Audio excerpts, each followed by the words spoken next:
मैं भी एक हिंदुस्तानी होने के संदाज से समझता हूँ कि ये थोड़ा सजा कम हुई है, सजा और दी जानी चाहिए थी।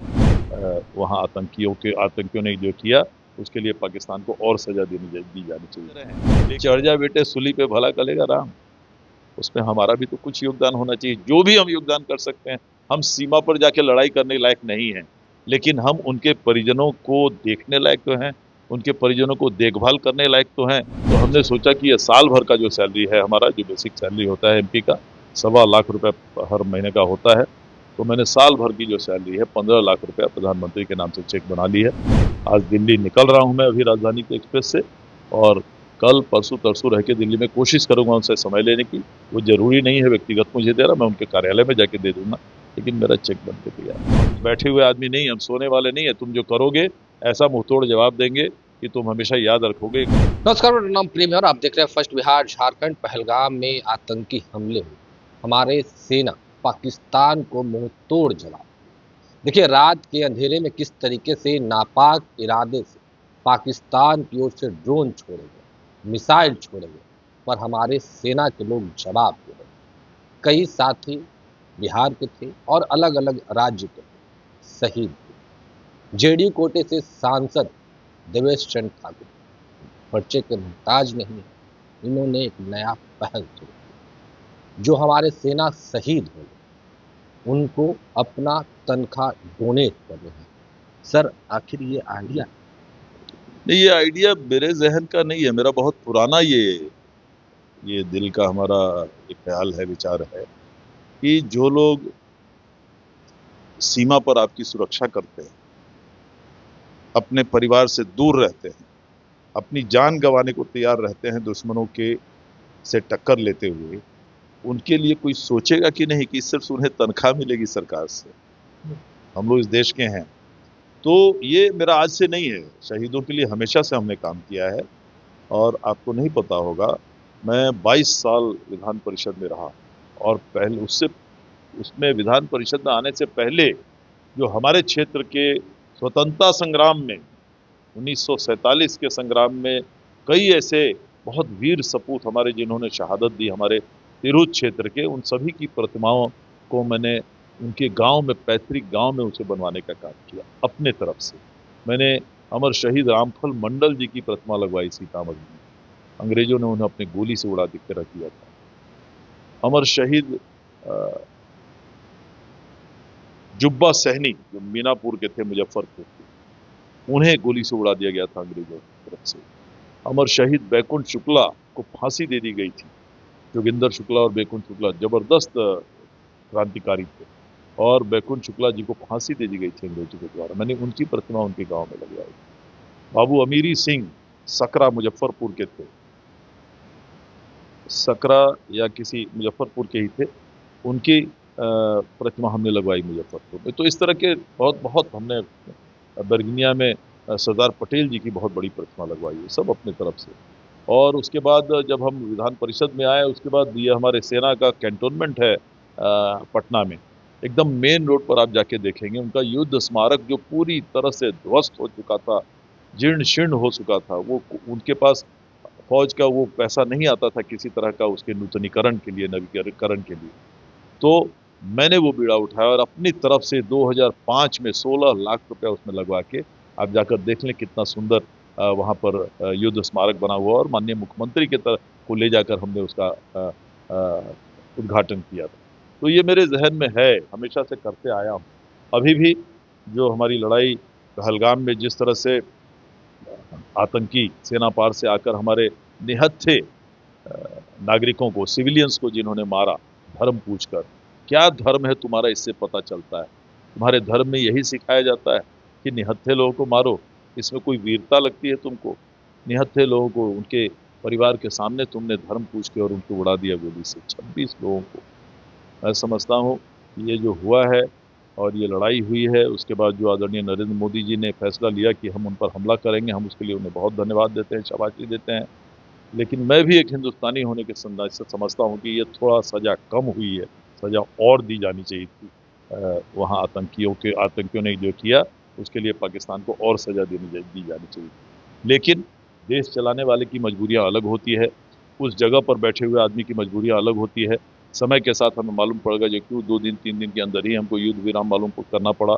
लेकिन जो भी हुआ, मैं धन्यवाद देता हूँ आदरणीय नरेंद्र मोदी जी को। उन्होंने ये फैसला तो लिया और फैसला लेने के 1 हफ्ते भर के अंदर उन्होंने वो जवाबी कार्रवाई करने का काम किया। इसके लिए मैं जरूर माननीय नरेंद्र मोदी जी को धन्यवाद देता हूँ।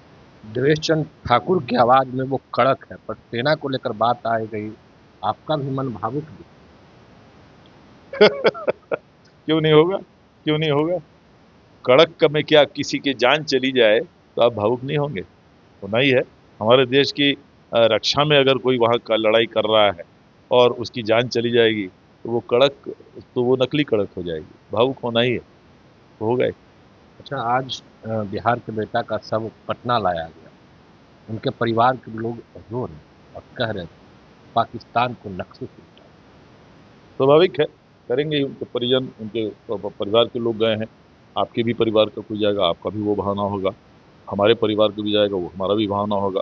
लेकिन हमारा बिहार का बेचारा लड़का, अल्पसंख्यक समाज का, वो वहाँ से शहादत देकर आया है, बहुत बड़ी बात है।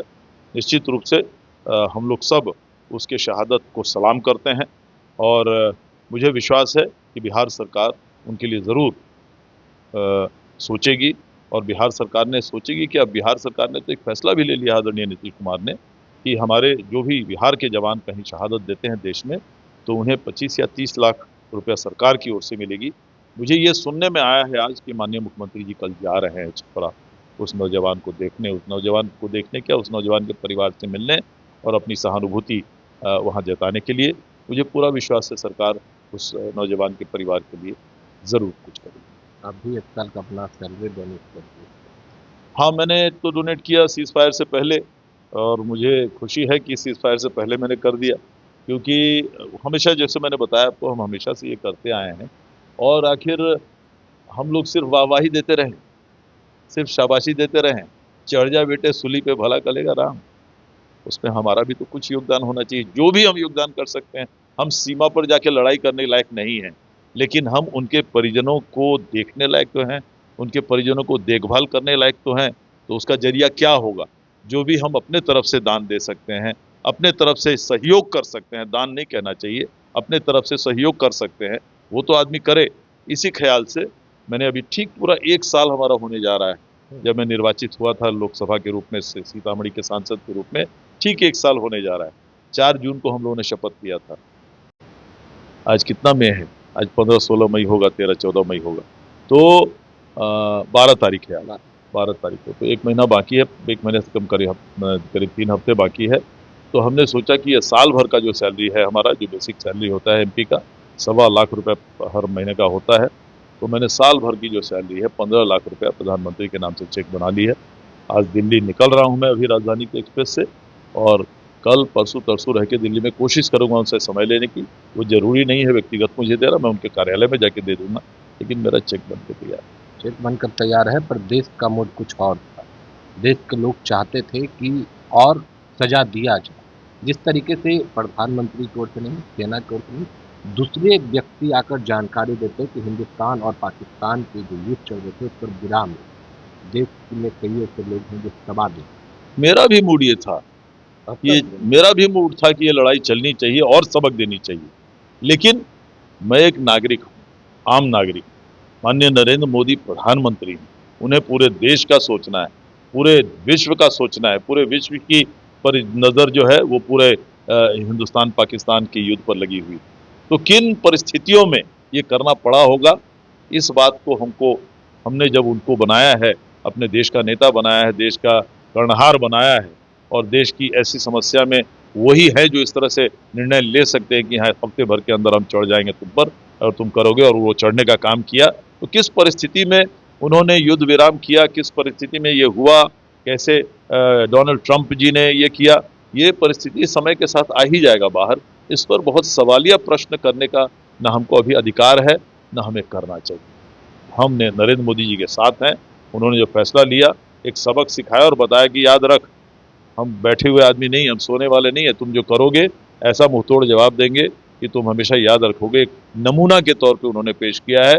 मुझे पूरा विश्वास है और पूरा भरोसा है उनके नेतृत्व पर, और पूरे हमारे हिंदुस्तानी फौज पर और सेना पर पूरा भरोसा है कि दुनिया में उतनी अच्छी सेना, उतनी अच्छी वायुसेना, उतनी अच्छी थल सेना नहीं होगी जो हमारे हिंदुस्तान में। सेना है तो हम लोग और आप। बिल्कुल हम लोग हमारा आप सुरक्षित है। चलिए, देवेश चंद ठाकुर थे, किस तरीके से तमाम चीज़ों को लेकर अपनी बातों को रख रहे थे। और देखिए, आँख नम्र हो जाती है जब बात सेना की आती है। इन्होंने अपने 1 साल का जो सैलरी है डोनेट कर दिया। और देखिए, इन्होंने खुलासा भी किया कि कल मुख्यमंत्री नीतीश कुमार जो बिहार के शहीद हुए, उनके आवास पहुँचाए। फिलहाल इतना ही। अब बने रहे फर्स्ट बिहार झारखंड पर। धन्यवाद। गोल, जहां 27 वर्षों के सफर में 17,000 से भी अधिक छात्रों ने डॉक्टर एवं इंजीनियर बनकर भरे सफलता की ऊंची उड़ान, जहां साधारण छात्र भी बिहार टॉपर्स बनकर बना रहे इतिहास। दूरदर्शी शिक्षाविद श्री बिपिन सिंह के मार्गदर्शन में मेडिकल एवं इंजीनियरिंग के लाखों छात्रों के लिए आशा की किरण के रूप में गोल, द रिजल्ट फैक्ट्री।